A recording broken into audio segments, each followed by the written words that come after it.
El asombroso caso del efectivo militar que fuera asaltado y salvó de manera audaz su dinero comienza a avanzar. Ahora se revelan imágenes del circuito cerrado que muestran cómo logró la hazaña de no morir y salvar su dinero. Según la fiscalía, existen datos importantes sobre los autores, pues prácticamente 6 personas participaron. Las imágenes permitirían reconocer a una persona que ahora es clave.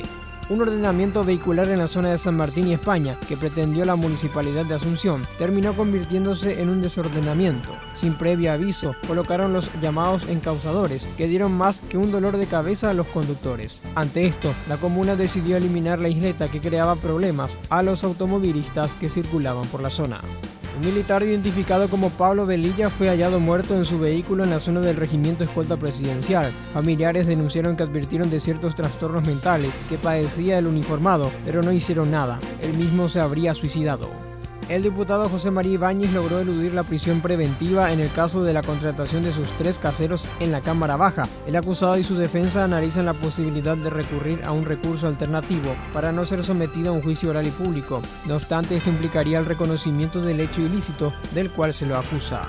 Otra enfermera que tuvo contacto con un enfermo de ébola en España ingresó hoy al hospital con fiebre alta. Con ella son ya 5 los hospitalizados en España y las autoridades temen que el virus se expanda sin control por su fácil contagio.